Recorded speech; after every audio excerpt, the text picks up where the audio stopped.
Hello everyone and welcome to Gizo Talks United, and on this episode of Gizo Talks United, obviously we know what's happening over the weekend, and if you don't know, we are here to know about what happened over the weekend against Crystal Palace at Old Trafford. Please don't forget to like, comment, subscribe, and also tell a friend to tell a friend. As I've already said,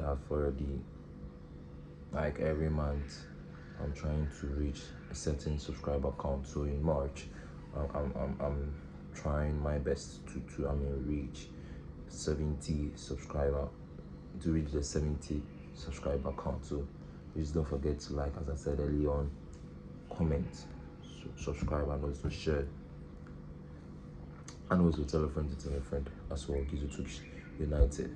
And as I mentioned earlier, if you don't know, Manchester United won against Crystal Palace at Old Trafford yesterday afternoon, extending their unbeaten run in 2026.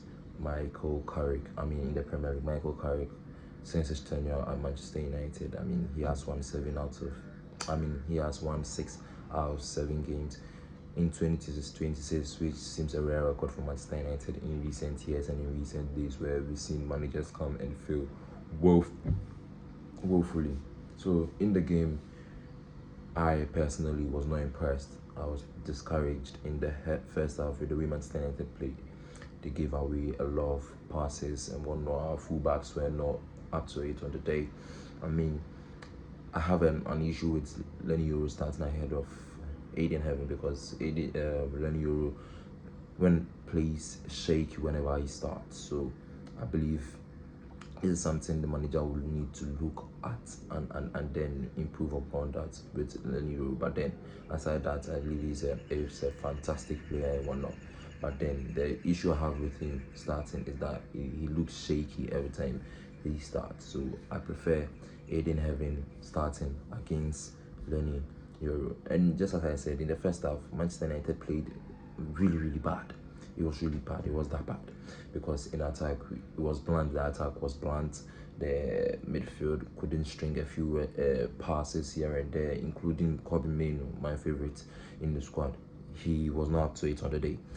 And to talk of that, we need loads and loads of improvement from this kind of games and whatnot. And these are the games Manchester United should be winning, considering like games like Aston Villa, Liverpool, and then Chelsea trying to find their way into the top 4 position.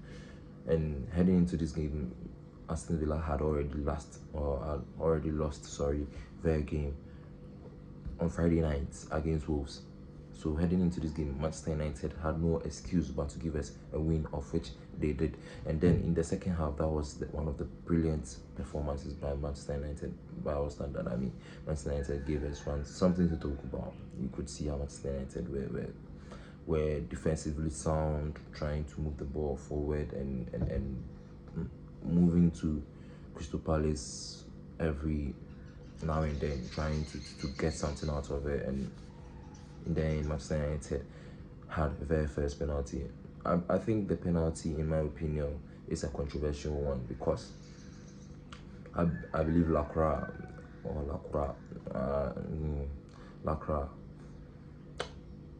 held Matheus Cunha outside the box, and I don't know what the rule says. But then, in my opinion, at least a free kick should have been given to Manchester United. But it is what it is. The VAR intervened, called the referee to the monitor, and he made his final decision of giving a penalty. So it's nothing short of a wrong decision, because the referee knows the rules and he knows what he's doing. So Manchester United had to capitalize on that through Bruno Fernandes, who plunged the ball back into the back of the net. On the day, he was brilliant by all standard. He played one of the best football, a fantastic player for the fact matter. He also went ahead and assisted Benjamin Sesko, who planted. That was a beautiful header by all standard. And before that, Bruno Fernandes had already played a free kick, which Casemiro headed over the bar. In that case, I believe if it was Benjamin Sesko, he would have planted the ball easily into the net. But then, it is what it is. He came back and then scored one of the brilliant headers I have ever seen in the world of football. So with these 2 games, Manchester United were able to secure 3 points at the Old Trafford, and then hopefully in the subsequent games coming up against Newcastle, Aston Villa, Bournemouth, Manchester United can at least amass more points and then move up in the in the pecking order, move up in the pecking order of the Premier League table. This is another episode of Gizo Talks United, basically talking about the game Manchester United played against against Crystal Palace at the Old Trafford. Please don't forget to like and subscribe, and also tell a friend. I swear, don't forget, it's not just a flipping football club, it's a way of life. See you on the next episode.